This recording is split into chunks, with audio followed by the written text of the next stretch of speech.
Like the mountain, money on her desk. I tried some. Because it's all Like brush chair. Haven't bought any of those for a while because there's some. But just yeah, we just got the bid fresh to wash that space that So I usually buy strawberries, blueberries, and that's the raspberries. prepared cases. Two of those three are usually. But the rainier chair. Yeah. She has to. Or this way, or like next to order. Well, if you really like this, And we'll be down a little while. the drinks were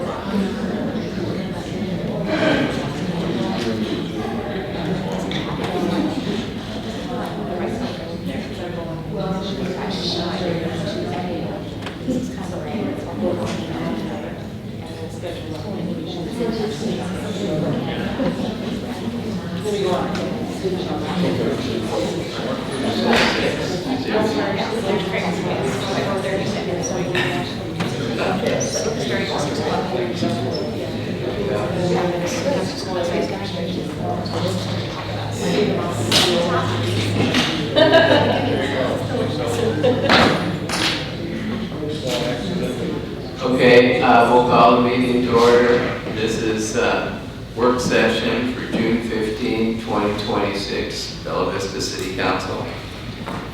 The first item is review of the minutes from May 26, 2026. Any comments on those? Okay. Next item is unfinished business, amending section 1643, active permit maximum of the Code of Ordinances of the City of Bella Vista to increase the maximum number of short-term rental permits from 600 to 687 And for other purposes, this is on second reading. I don't know if you guys have gotten feedback from people. I've gotten some, and it seems like a lot of people want to keep it at 600. I'd say more than 50%, certainly. But Larry? Comments that I've had have been to keep it where it is. Turn your mic on. The comments of people who have contacted me or sent me emails are keep it where it is. Anna? A lot of the feedback I've seen has been pretty split. So there's definitely been folks that don't want an STR next door to them, but at the same time, you know, a bad neighbor is a bad neighbor, whether it's a long-term neighbor or a full-time, you know, homeowner next door. So to me, it's been a real mixed bag in terms of response. So I think it's still a lot to think about. Yeah. Anybody else? Okay, so as I said, that's on second reading. Next item is new business ordinance approving the final plat and accepting public rights of way and easement dedications therein, and staff request going to third and final on this. Taylor, did you want to talk us through this?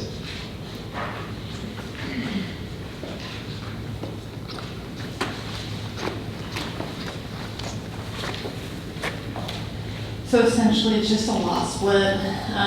Basically, a large parent tract has been split too many times. The max is 6 times without having to go through the final plat process. This has done, with the previous plat, this parent tract split into 5 lots.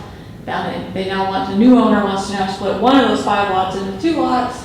And so it'll be 6 lots total, which is the trigger for the final plat process. So essentially they're taking 1 lot that is already subdivided and they want to split that into 2.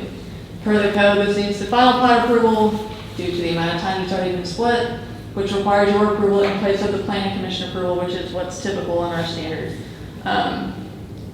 ordinance requirements. So no new roads are being made, no new utilities are required. There's already utilities in the area. There's already a road that's serving these 2 new lots, or would be 2 new lots. Well, 5 or 6 lots that's already there.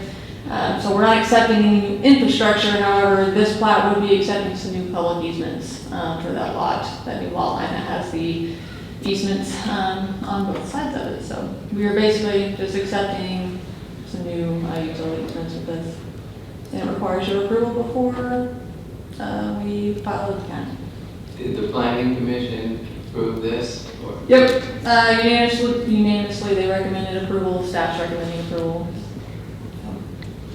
Accepting a final plat is something that cities do all the time, except this is one of those things, Bella Vista, I noticed that I had the former mayor's name on this because it's been more than 4 years since we've actually had a subdivision in town, which is remarkable considering it, but it's just the nature of our community. That's one place we're different, but it is quite a common thing to do, even though it's unique to you, is my point. So in other cities happens all the time, is that what you're saying? Yeah. Larry? I guess my question is, so this was one of a lot of a subdivision that was administratively approved, and someone bought it and wants to divide it into 2 lots, is that my understanding? Or? Administratively approved by the planning commission, yes. Yeah, it was appropriately approved by our rules. Correct. But, so one of the lots was large, about 7 acres roughly in size, and someone bought it and wants to split it. What about the other 5 lots that were in that subdivision?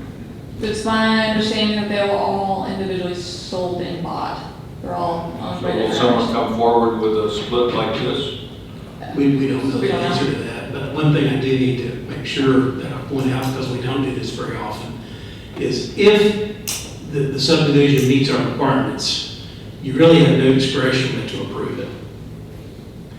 So, and I think that's what Taylor is saying. So they've met all the requirements. If they had not met the requirements, then we'd be talking about something else. But it's not just we don't feel like it. It's not. I mean, this is a formal action you need to take to approve it. usually there might be streets, there aren't streets here, but there are easements in order for the city to officially take it on. So, but if they've met the requirements, and that's ultimately what the council can determine, whether they've met those requirements, can't make up new requirements. So as a subdivider, a landowner subdivider, what's the obligation of the developer in the event of these two lots? Have we issued any waivers or variances to this division from our code? There were no variances, but there was a waiver of street improvement, street widening that the planning commission approved. And what does that translate to? Essentially, the portion that crosses their frontage, they got a waiver to not widen that small portion. And so that was granted for the remainder of the subdivision that has frontage on that street. It's only for the two lots in question, or the two proposed lots of the lots. It's not the entire subdivision. All these lots within the subdivision are individually owned. It's not the subdivider. Cooper sold these lots after they subdivided it.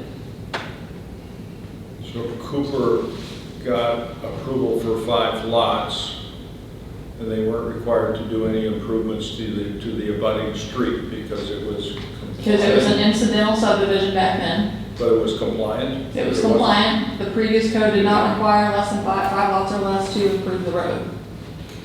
So was there a trigger then to do road improvements? Yes. Of 6 lots or more? Yep. I would ask you respectively that you change the code that covers all plats. She can't change the code, only the council can do that. Only the council can change the code. I understand. Well, through public Has to go hearing. through planning commission first. So that we treat subdivision platting the same, whether it's a big one or a little one, whether it's administrative approved or whether it's big enough that warrants council approval, the treatment and improvements to that subdivision are consistent in our code. That's what I'm saying. If you want to propose a resolution and direct staff to do that, is that what you're saying? I don't know if I can direct staff to do that. You would have to propose a resolution to council, and they would vote on it to direct staff to do a planning commission public hearing. That would be changing minor plats and final plats and preliminary plat processing. So that we're consistent in how we handle platted subdivisions, whether it's administrative or council action that requires it to be implemented. Isn't this part of the code change we just approved here about 6 months ago? This is effective 12/1/2025, yes. So yes, okay, so this is all your new code. Yeah, well, it's one of those things we've been catching a lot of stuff that doesn't work well.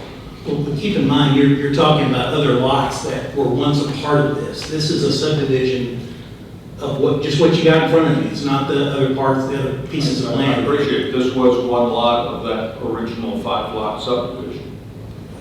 Exactly. And so what I'm suggesting is that we should be consistent in requiring approvals on minor subdivisions, if you will, those that are administratively approved, the same that we would apply to a subdivision that requires formal approval by the council. So if there's improvements that are warranted for streets or utilities or drainage or whatever the things might be, that they're equitably treated, not less treated. It sounds like he's wanting a resolution to require. I know, That, we can't do it here, because those are I existing. appreciate that. But to require infrastructure improvement. to any change to the planning and development is going to have to, you're going to, and we talked about this, Mr. Hart had an issue, you could adopt a resolution to request to require the planning commission to conduct a public hearing and to review a proposed modification. You can do that. I'm not sure I quite understand the nature of the problem. Taylor, aren't we? It's just a matter, what determines whether it's administratively approved or has to go to the council? It's the amount of lots that's been subdivided. The rules are the same? Yes. That's what I thought. But the requirements for improvements are not consistent. It's just unfortunately, this one lot owner bought one that was already subdivided too many times, and so that's what's triggered them to come here. I understand. Yeah. I realize where we're at. But I'm saying that I feel that that's inequitable to our development process in Bella Vista. We're missing an opportunity to have infrastructure improved and upgraded to our code standards, whether it's a large subdivision or a small subdivision. And I think we should be consistent in that handling. I get what you're saying. That's my opinion.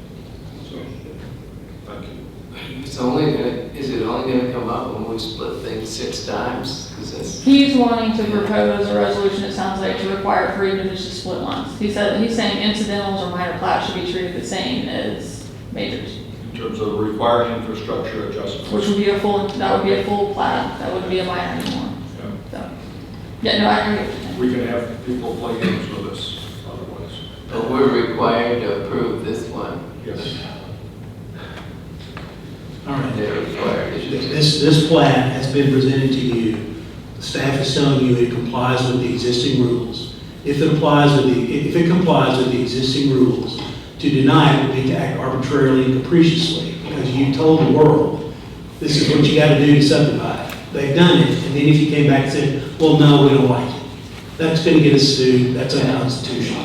So when I say, yes, you could vote yes or no, but if you do vote this down, you're going to have a major problem and an unconstitutional action, I fear.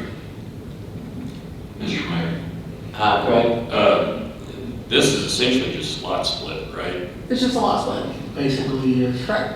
I mean, It's one of the lots of the 5 It's a lot lot. subdivision that's being I purchased understand and that. then split again.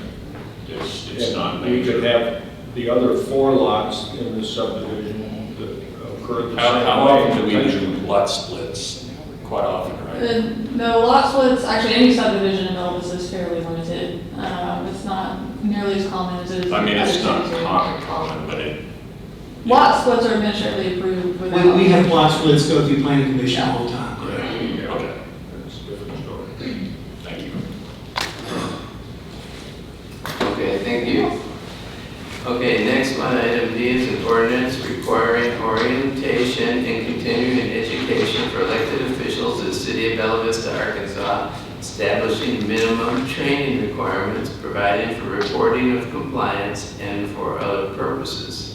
And this is Wendy. Yeah, thank you, John. So this would basically, if passed, would require newly elected officials to go through an 8-hour orientation.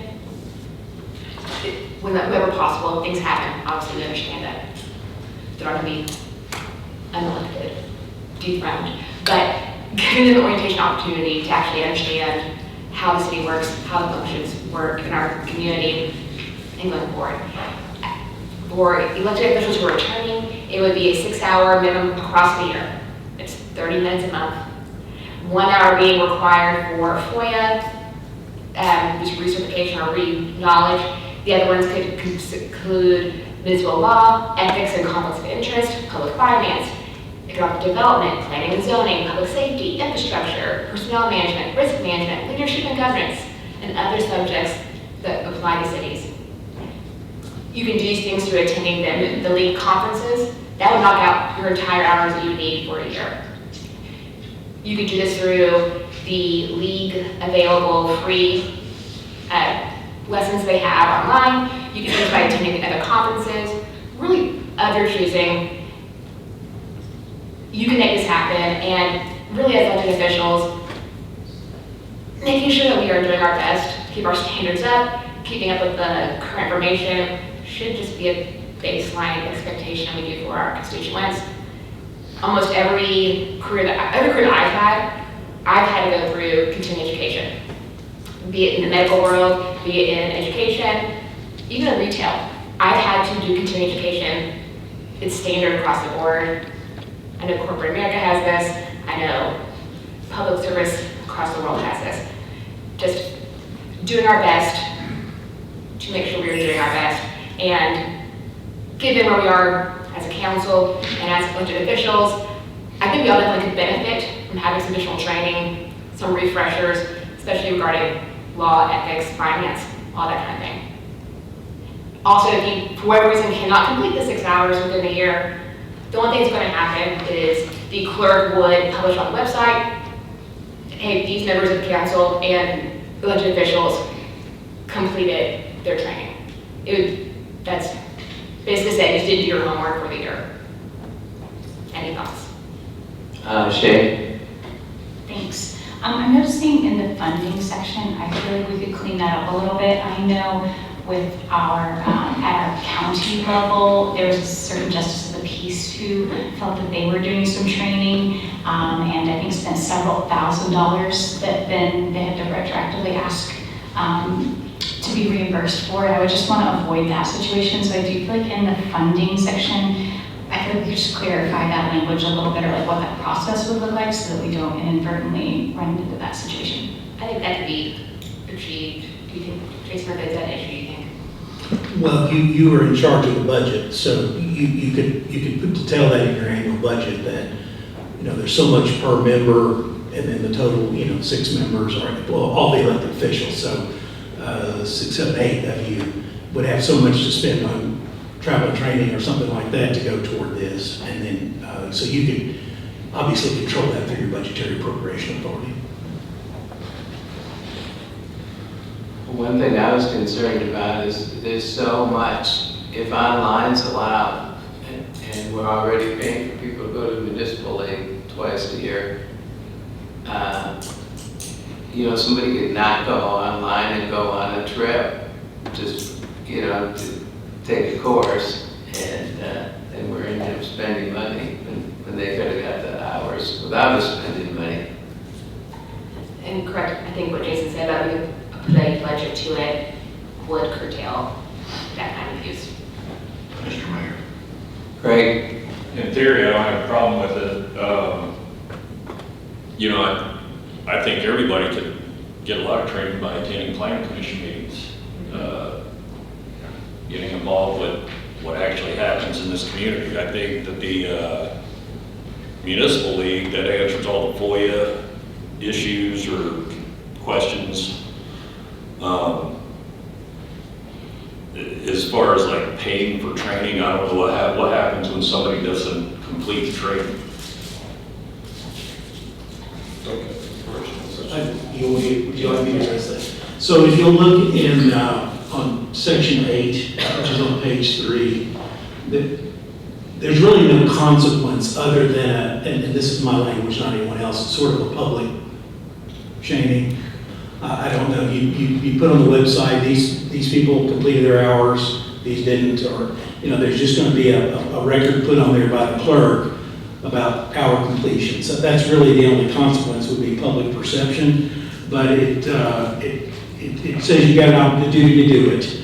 But then there's nothing in here, and you can't go this far. You can't keep yourselves from holding office or keep someone else from running for re-election or holding office, or they would forfeit office. I mean, you don't have the power to do that. It doesn't do any of those things. It just says that in subsection C, that failure to comply shall be noted in the public compliance report maintained by the city clerk. That's it. So there's no fine, there's no legal ramifications for you. It's simply just a public transparency notice thing. Shay?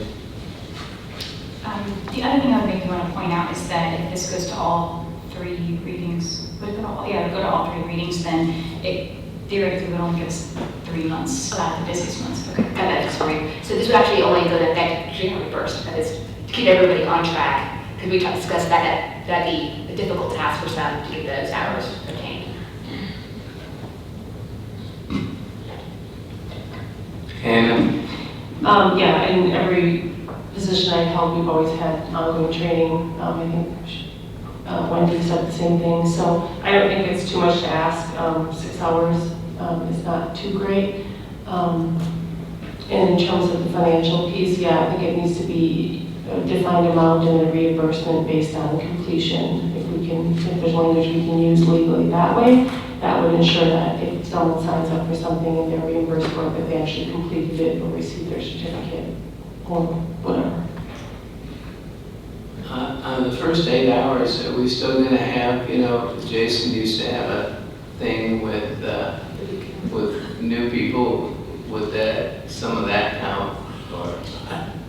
but it's misused as proposal, I don't want to speak for her, I think that was the That's intent. the intention, yes. So- And the other departments, we could involve, they chose to or able to. So I have, and I will continue to, because I think it's been very helpful for people, but, whenever we have new members come on board, we usually know that in November, and between November and January 1, we try to schedule an afternoon, or however long we need, but just to bring everybody in, and they may have a lot of questions, so we'll answer those. Give them the brief rundown, talk to them about how we set the agenda, tell them about what everyone does, who everyone is, a little bit about how planning commission works, an orientation. And that would certainly count toward this. I think that was the intention, and it would. What we do say here is that session will need to be 8 hours long, so it'll be a day. And so we'll need to think about, and certainly if this doesn't involve me, we can have other people come in and provide parts of it. Maybe even there are parts of all the various subject matter issues here, so it would mandate that you do that. It would make that an 8-hour session on the front end for the orientation. Now, the continuing education, that's 6 hours, and that would be every year, and that would be other programs. Certainly, we can do programs here. We do occasionally have some training. We can work that in. Certainly, we're going to do whatever we need to do to help you all comply with the rules. But that's, I think, what the draft is intended to do, and it's really Ms. Hughes' intention. So whatever her intention is I've got to make sure it's what it says. So that's what we've done. Anna? One more thought. The different buckets are kind of broad and wide open, and I think this subject could fall into multiple buckets.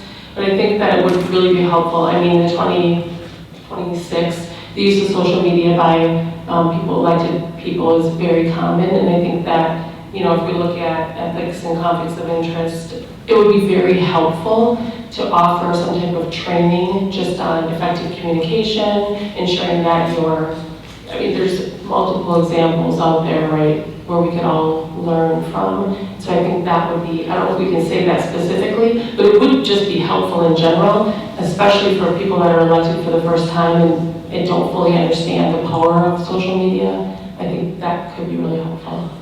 I would point out that in section 3, the initial orientation of 8 hours, we do say ethics and conflicts of interest, but we could fit in there anywhere if it's a desire to say things like use of social media and effective communication and Well, the First Amendment rights of citizens to comment on a post from an elected official and not blocking or hiding comments and things like that. I think I definitely think that I know in what I presented previously, I think I chatted about social media. That's a good point because there are so many tripwires with that. Shay?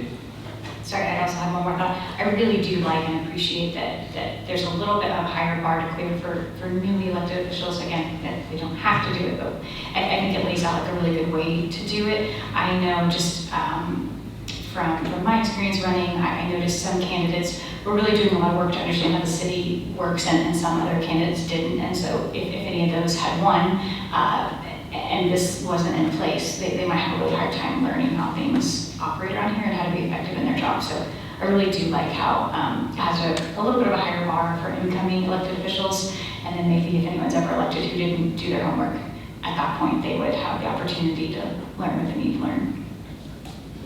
I was wondering about one thing at municipal league meetings. They'll have these different sessions, and some of them are for credit, and some aren't. And some of the ones that aren't seem really relevant, so do they count, or does it have to be one that they get credit for? How does that work? Well, they have a program of certifying elected officials, and I don't know, it's their internal program. It allows, I think they do it for council members and clerks and maybe for mayor. I'm not sure what all they do it for.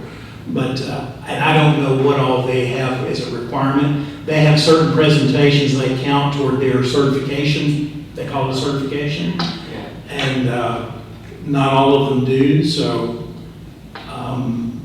it's something to think about in terms of how you can formulate this however you want, if you want it to count toward. If you want those classes to count, maybe not other sessions. But the breakout session is all that you require, the QR code at the end where you scan it, and if you attend the conference, or at least the one in January, if you attended the conference, but sometimes there was another breakout session that you also wanted to attend at the same time, you had to choose, they made those available online for free for attendees, so you could go back, review those, and then add those in too, and just get your QR code certification, and had a nice little certificate you could print out if you wanted. It made it easy. One thing I noticed, and Ms. Hughes pointed this out, and I neglected to take one out, but we have this in section 4E. We talk about, we say training may be obtained through conferences, seminars, workshops, webinars, courses, or other educational programs sponsored by. And then we say the municipal league, state agencies, accredited educational institutions, professional organizations, or other providers approved by the mayor, and that is what was intended. But I noticed up in section 4C, I accidentally left in, I need to make a correction to that because we say other providers approved by the mayor or city council, so. And the reason why we were editing out the city council portion of it is that it would require resolution by city council, and that's could be a little timely, and so with this mayor's approval, it'd be easy to do. I know that last year, I think the mayor, Shay, myself, attended stormwater evening event where we learned about stormwater in the area and watersheds and all that information. That would have been an opportunity to get an hour and things like that would definitely count. Anybody else? Larry? I think with all positions, regardless of where you are in the pecking order, whether you're a daily laborer or whether you're a boss, there's usually standards or requirements for achieving a certain level of education related to what you're doing. And so this is, I think in principle, I would fully agree with this. My question would be as to how we regulate the cost, because there are things out there that we can get that are pretty expensive. So would we want to choose a certain dollar amount per council person or per elected official to make it fair, so that someone couldn't go and sign up to a course that costs $2,000 because that's the running order of it, but it has to be approved by the mayor, I'm assuming. But it might warrant it, but that would be half of our budget perhaps. I'm kind of considering that we do budget out for attendance of the municipal league conferences. And so if we could budget maybe a similar amount, because attending one conference could potentially knock out your entire requirement for the year. And so if you wanted on your own additionally to attend conferences that went above that cost funds, you might not get reimbursed for those. It might be for the greater good, taking one for the team there for your own education. But I think if we set something aside, like we do, already budget for the conferences, that could be a good measure and a good standard. Understanding that not everyone can attend those because they have other obligations, but that could be maybe the standard we follow if that was agreeable with the council. It's already budgeted. Okay, well, I think that was good discussion. Let's move on to the next one. Resolution authorizing the city to initiate legal proceedings against Bella Vista Village Property Owners Association, Inc. to facilitate condemnation of possession of real property for purposes of completing the public safety radio tower project, and further authorizing settlement in the total amount of $67,000. Is this Chief? You're the technical side, and I'll talk about the legal side. Sure. So everybody is aware and knows the bond that passed last year. I referenced the tower project was one of those, replacing the public safety, the 3 towers we have, taken them off the water towers. This is part of that project, and so 2 of the locations in the city already owns the property. One is going to be Station 3, so that's a good place for a tower. And we've done a study with Smith Two-Way to make sure we got coverage in the towers in the proper places. The second location, we're very happy to find out here at the Public Safety Complex on the streets department property, just on the back side of the property. There's a lot of vacant land back there, and a tower location was located there as well, so we already own that property, so we thought we may have to go out and purchase 2 pieces of property, which we don't now. So that'll be second tower, okay, on this property here that the streets department is on, the public safety complex is on. The third piece of property is up by Trafalgar and Leland Drive, and it's close to the existing water tower.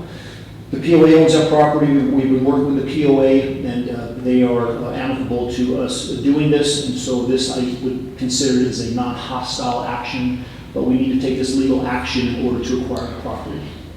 So I can get a little more into that. So we've had conversations with the POA.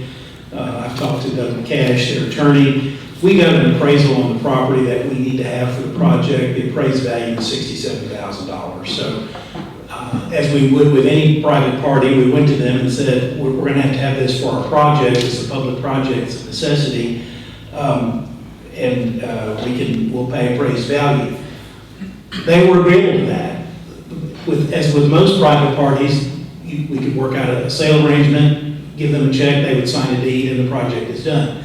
They don't have the legal authority to just grant a deed to their property because they have membership voting requirements, and their board does not have the authority legally to just agree to this and authorize Mr. Judson to sign off on this. So what they said is that their board is agreeable to accepting $67,000 in settlement of an eminent domain case.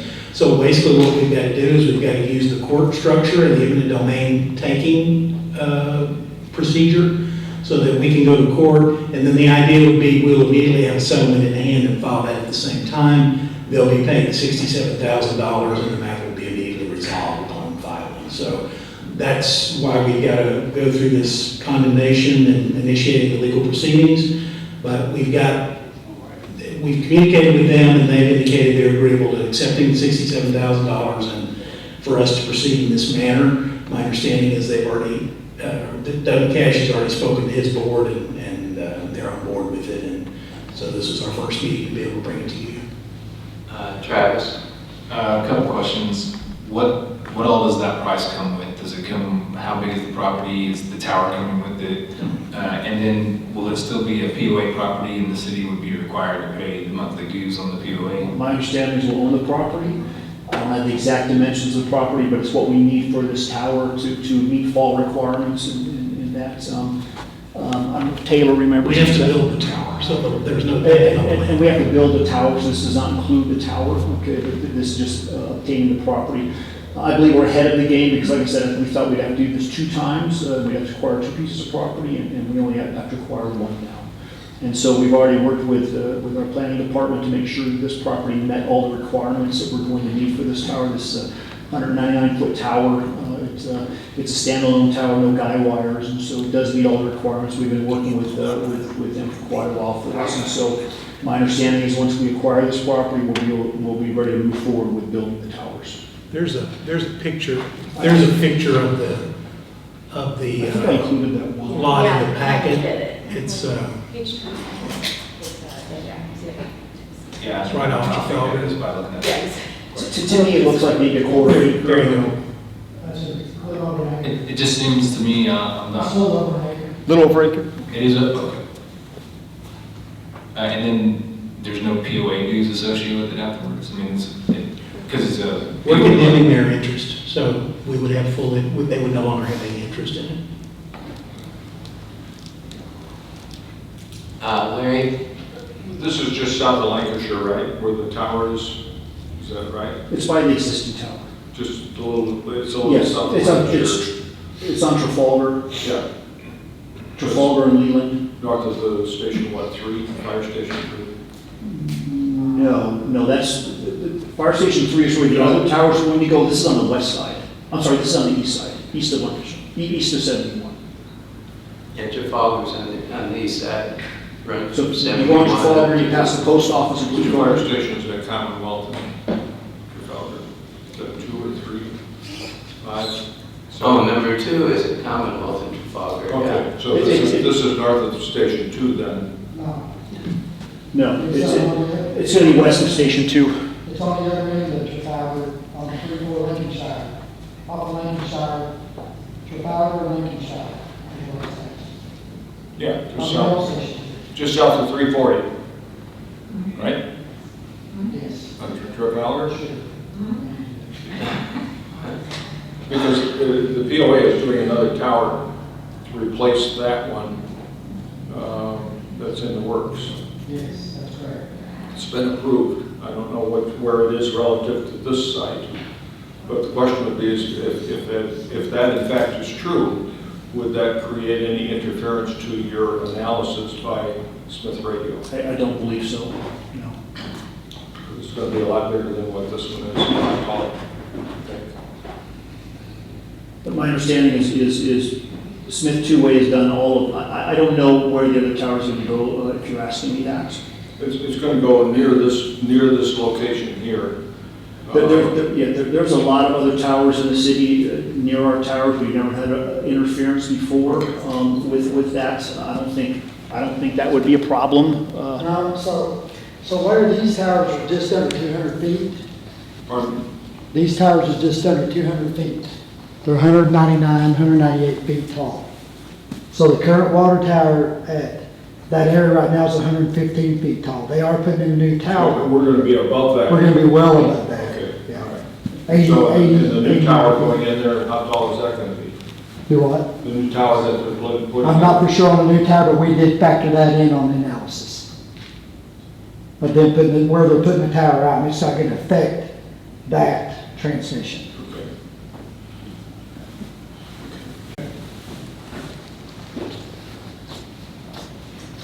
Okay, I think we're all set. Thank you. I'll just stay here. I got you. Oh, okay.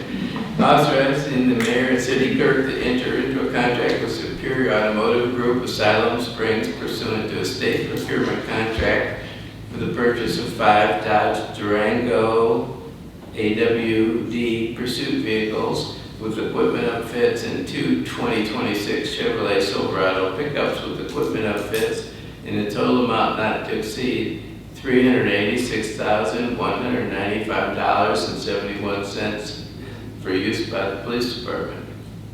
Yes, so this will be the remainder of our fleet this year for the cars that we have approved in the 2026 budget. These will be purchased with the bond funds that were approved in November of last year.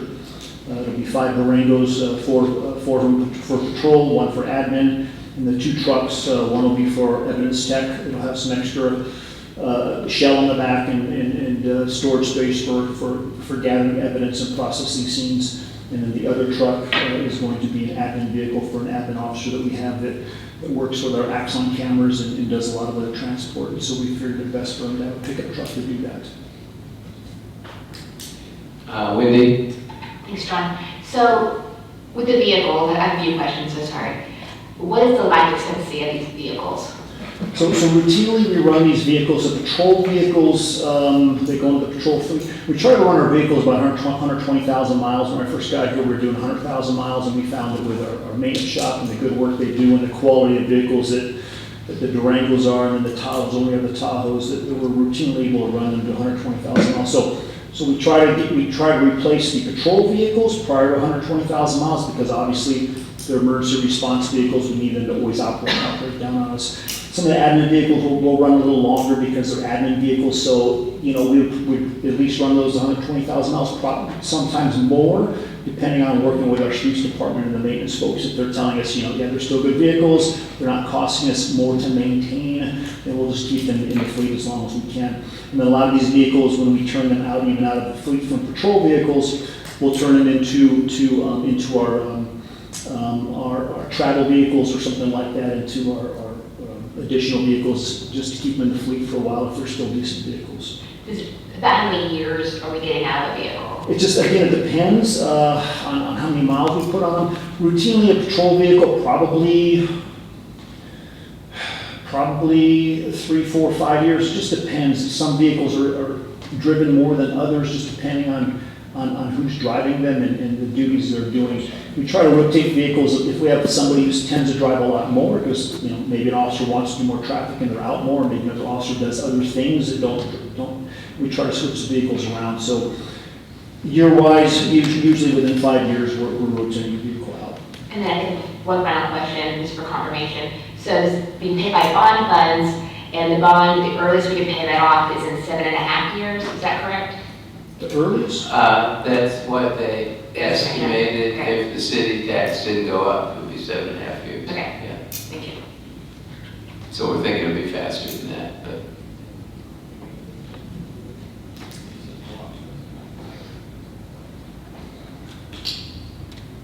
Anybody else? Okay, I think we're all set. Oh, you're still Got one more. here. Resolution amending the 2026 city budget to appropriate $120,000 in development impact fee revenue related to public safety building additions. Okay. So this one is reference a sidewalk out front. So let me go back in time a little bit. So the council passed a resolution, I don't remember the exact year, I know it was prior to it was prior to when we built this existing building that required, when developments met a certain standard, require them to build a sidewalk out front, a public access sidewalk. When we built this building, we didn't do that. Honestly, it wasn't ever brought to my attention that it was a requirement. I believe probably, and I'd have to check, but I believe the old mayor with the streets department, I'm sorry, the CDS, the superintendent at the time, waived that requirement, which they can legally do. And so we did not do it. Now, when we were doing some additional building in the back of the streets department, we have an operations building that the police department owns. We're doing some additional expansion out there. And when we started doing that, it triggered that requirement again, it was brought to our attention. And so now we're going back and we're building a public access sidewalk, okay, for the police department from the south end of the property all the way up in front of the streets department to the north end of the property. It'll butt up against basically the property that the VA is being built on now. And I assume they're gonna have to build a sidewalk as well, I would imagine. And so, but that's what this requirement is. And so we've been working with CEI, and it is somewhat expensive to build a simple sidewalk. But that's requirements. We're trying to go back and fulfill that requirement, and we plan on doing this within that years. Larry? My question is our plan still here? Still here? Yes. She's back there. Yes, she is. My question for you is the site plan for the corner improvements include a sidewalk connection? For the VA clinic? Yes. Yes. So their whole frontage along Fort 270. Hills and along Rogers will have sidewalk? Correct. So when this is all said and done, when we do this sidewalk, and they do their sidewalk in the south end of our property up to Roger Road, and then along the frontage of Roger Road and the VA property. There's no waiver on that sidewalk for the VA? They were not granted one now. What? She said they were not granted one. Okay, they asked for one probably. Did they? We talked about it, but it was advised not to request it because the planning commission does not tend to approve those waivers. Okay, so they're gonna have a sidewalk, and now we're gonna have a sidewalk across our two properties here. That's if it's approved, yes. So, Travis? Or required it. Could we not waive that requirement for both properties? It seems to me that's not good use of our funds because I have heard citizens complaining about the lack of sidewalks, but never over here where there's like no residential areas and people would have to be like, I guess, walking from Hiawassee or, a long ways from here. So could we not just waive it and save several $100,000 for both entities? So, I mean, I can waive it, you could waive it, I mean, it would make my life easier. Council cannot waive Council that. cannot waive. Sorry, council, okay. Only the planning commission can waive that. Well, there you go. And the city tried to get a waiver of it and it was denied. Wendy? So just for a reminder for myself, with impact fees, we have 7 years after collection to utilize those, is that correct? Yes. And then utilizing the $120,000, what would your bucket of money for impact fees be left at, do you know? Or does I anybody don't know? have a clue, that's. So- I think I thought the police had about 300,000. Yeah, we have enough impact fees in there, I couldn't tell you the exact amount remaining Perfect. impact fees. Yeah. Okay. When this building was built, the sidewalk should have been built because there was no waiver, it just didn't happen. Travis?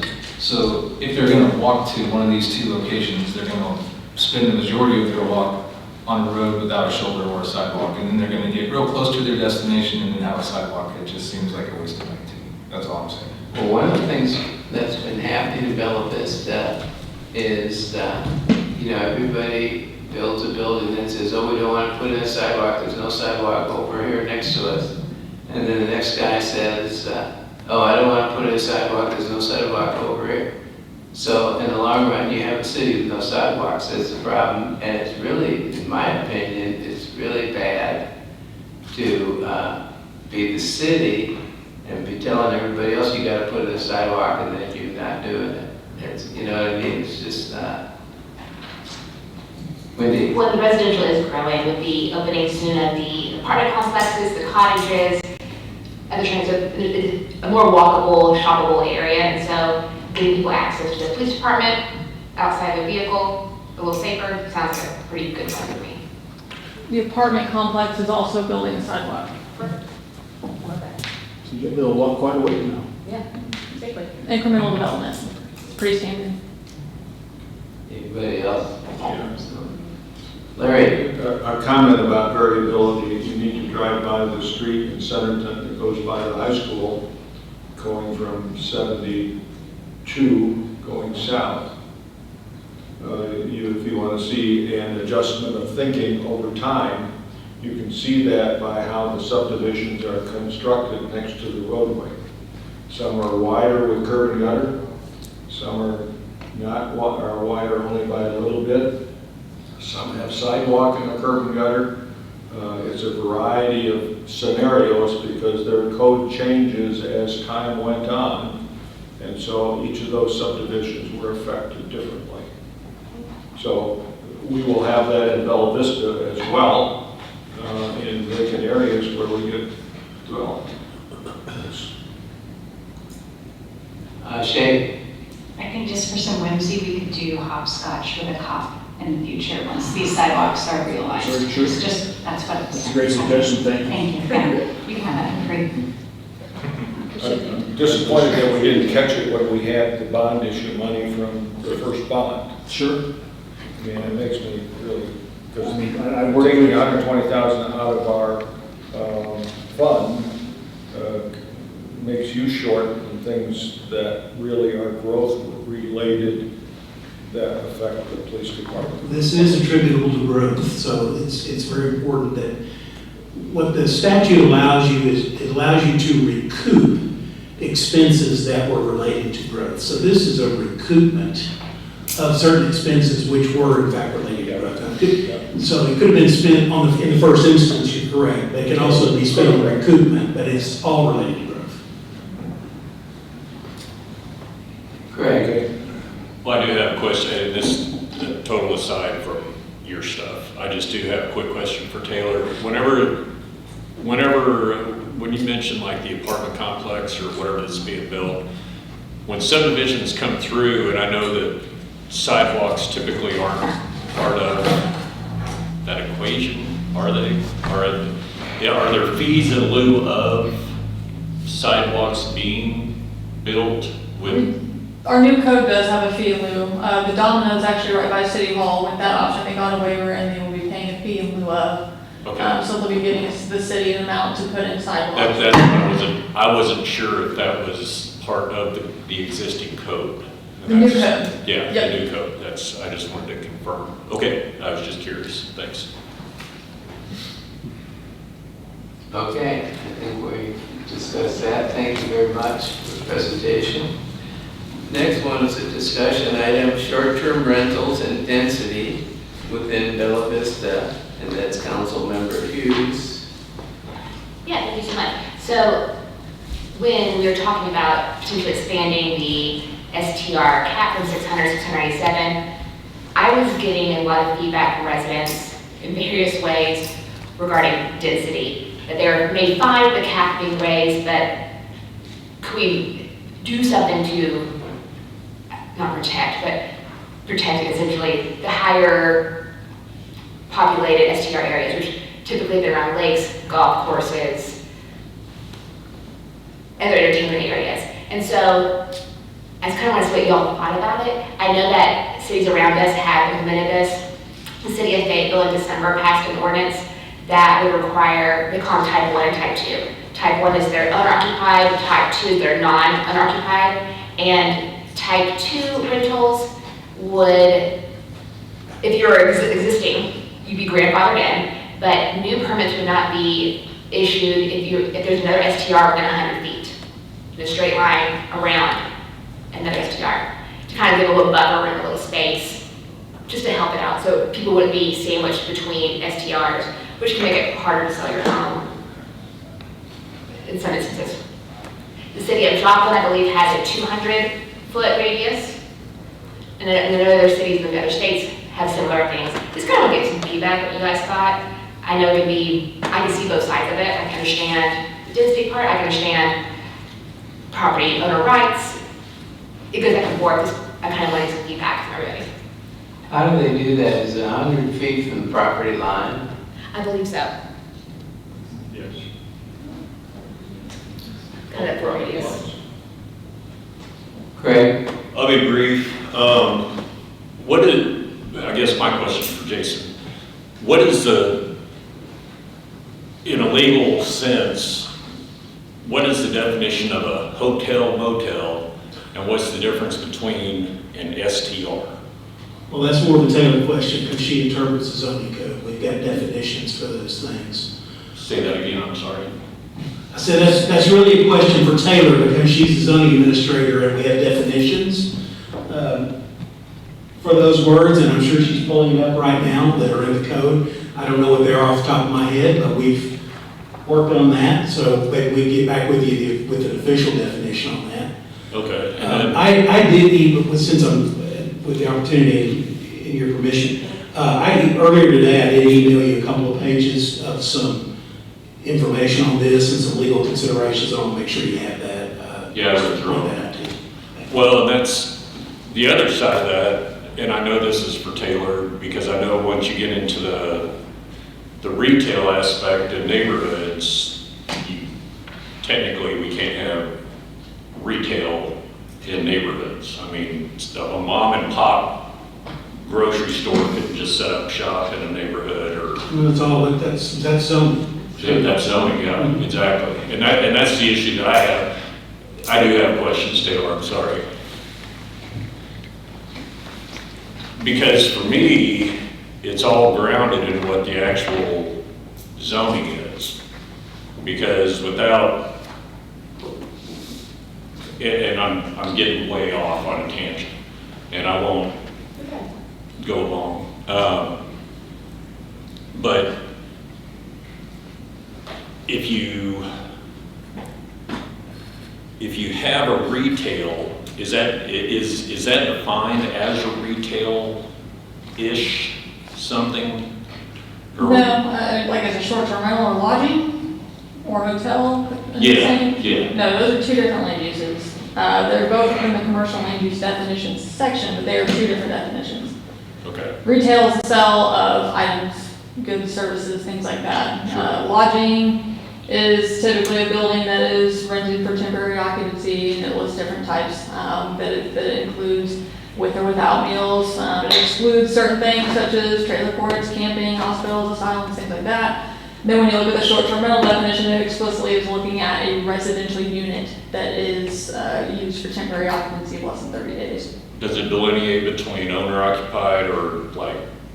The zoning code does not, but the short-term rental ordinance does. Okay. So that's part of the point of the information that I sent, and that is, if you're going to look at density, this is going to now be a zoning issue. We have not approached STR regulation to date as a zoning issue or as a business regulation and a nuisance control sort of situation. But in order to get into density, you're going to have to start incorporating this into your zoning code. Okay, and this is my last question. So, as a council member, say I own STRs, and this is a legal question. So, if I'm sitting here voting on something that enriches me, I mean, the difference between like, if I work for a company that built roads, and we're talking about developing roads, my company was invested in that transaction, I'd have to recuse myself. It would be better if I recused myself. Whenever you have a direct, when you can directly benefit, that's an ethical situation where you need to stand back and recuse. Anything that you adopt as a city regulation, you all live in the city, so it obviously could have some effect on you because you live here. Those might be indirect. But, examples would be totally just making up something. If one of you owned a piece of property and you needed it rezoned, and you certainly can own property, and you just like anyone else could go through a rezoning process, which would end up in front of the city. Since that's your property and you would directly benefit from that, that would be a vote that you would not need to participate in. Just generally owning a business and then looking at a business regulation, is that direct? Most likely not, but I can't discount every potential situation. It's certainly, anytime any of you vote and you think you might have an issue, it's always wise to look into it. But it really requires a direct benefit, would be the key indicator. Well, I mean, if we're talking about increasing the density and affording opportunities, and then you have, like myself, I go out and I'm like, okay, so we bumped it. I'm gonna go buy a house, I'm gonna flip it around, and I'm gonna rent it. I'm enriching myself. And if you were voting on something and that would have a direct impact on you, then that would be a problem. Okay, just curious. Thank you. Larry? Disconcerting thought that I heard this morning at a meeting was, and I don't know how accurate it was or what the relative relationship in Bella Vista was, but someone stated that they lived on one of the smaller lakes on the east side and that 4 out of the 12 lots were STRs. Now, I don't know if there's 4 lots adjacent to them and there are others around where there's a road come in or some separation. I don't know what that is, but if there are only 12 lots on that particular small lake, having 4 of them STRs is going to create some challenges somewhere along the line. Travis? I feel like Councilmember Concho was talking about me. And No, I was not. I want to be transparent that I speak with Mr. Kelly before any STR agenda items happen, consistently do that. And I was going to wait until we actually vote on this to tell you all, but I do plan on withholding my vote or recusing myself because, in my opinion, my family business could benefit either way, because if I vote no to increase the cap, then I reduce competition for mine. And if I vote yes to increase the cap, then I can expand my business. So I fully want to recuse myself from the vote, but I do want to have some meaningful input on the topic. And here's my input. If you allow... I'm sorry, I know there's a debatable issue where a council member discussed items and then in separate meetings. This is a work session. I said what you get in trouble, yeah. I'm just being honest and Oh, transparent. there was a thing of debatable where, yeah, I'll tell you later. Like telling me what. It's a work session, so there's really, Okay. other than I never encourage you to debate an issue at work session, just get information. Yeah. But there's no voting and no rules and how you do it. Well, I do want to contribute to the conversation, since all these questions we're asking. I have a little bit of a different perspective than most of you. If you allow somebody to sell their short-term rental and transfer the permit with it, you're going to significantly reduce the amount of permits that people want to get.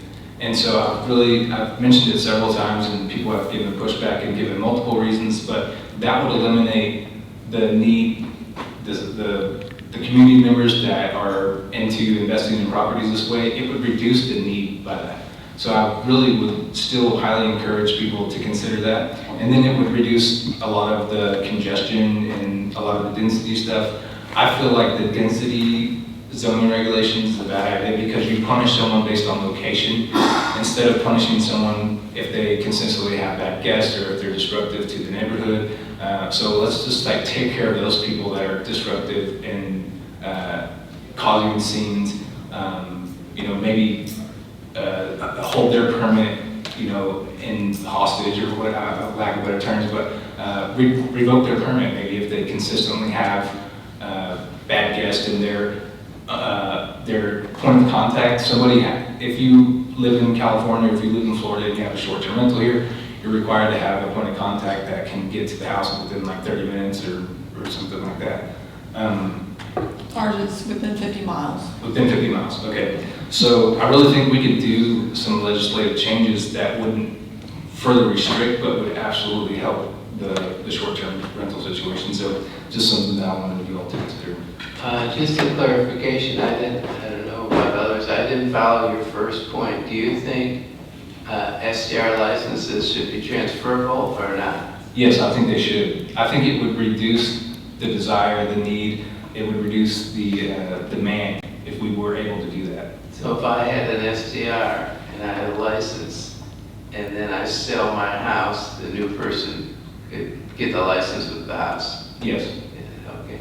And then you would reduce the demand for SDRs. Right. And I'll be brief. Travis, that was not directed towards you. That was directed towards the House bill that's coming up. I was just getting clarification for myself. That's why I used myself. I should have prefaced it that I had no problem with you at all. I just wanted to let you know that is not any part of who I am. If I had something to say to you, I'd say so. So I need to add, if we're talking about the obligations of state legislators, then they have their own set of rules and that they have to comply with, as well as ethical obligations that are shared by all the elected officials in Arkansas. But so it's not necessarily identical for a council member as it is for a member of the House. I understand. I was just curious what I was thinking about it. Shay? I just wanted to contribute on, if we were to move forward with this, I think we could get creative. Obviously, Bella Vista has really interesting topography and lot sizes, and so I think rather than just like one rule about footage or something like that, I think we could actually do like a combination, and it could be the greater of either the same street segment, like cul-de-sac, or dead and loop area, or a 500-foot radius, whichever is greatest. And I would recommend that we kind of start thinking in those terms rather than just one term. I know that does kind of make things more complicated, but I do think it would also avoid problems. But just wanted to suggest that for whoever's thinking about this. Wendy? So I do see what you're saying. I did speak to staff about this a little bit, and having a firm, like, this is the radius, would be a more forcible way to actually do this, correct? Hard numbers are easier to enforce than percentages codified. Okay. So instead of saying 3% of a street, a hard number would be easier for enforcement day to day. Or 200-foot radius, whatever it is, whatever the separation requirement. So Jason, you're saying if we did like 100 feet, 200 feet, whatever, that would be a zoning? Yes, I mean, any sort of density requirement is going to be zoning. So keep in mind that, as I said previously, you could adopt a resolution and have the planning commission study that and present a recommendation to you and then come back to you. But it would have to go through that public hearing process and all of that. Now, certainly you can have some recommendations you want to give to the planning commission about what you want to do, what you want to see, and maybe even some draft language or something like that. But 300 feet, I mean, how wide is a typical lot, Taylor, in Bella Vista? 50 to 100 feet. 100? So you're talking about every other house could still be one if you said it, that would probably prevent it. So that gets into the policy of it. So, and I don't want to just read it, but I did send you a couple of pages earlier today that talks about some of this, what you need to be thinking about, because you got to have reasons to do it. You got to be addressing something. You need to, you got to figure out, you got permits that are out there now that might be too close. And so are those going to be grandfathered? How are we going to handle that? There are a lot of questions. I've got some of that written down there for future thought. But, and I just say that because, as we say here tonight, we may not even think of everything we need to be thinking about.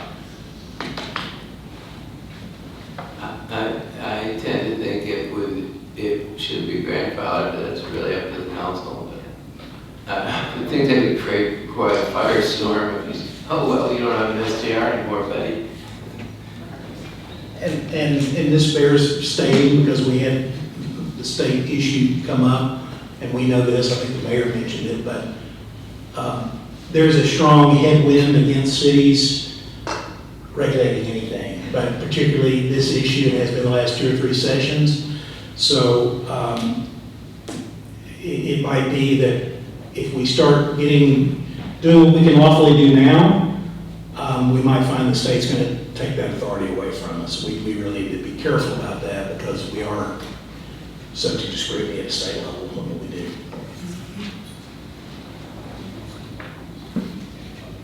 Okay, that was a good discussion, and unless anybody has anything else, I think we've run through the agenda.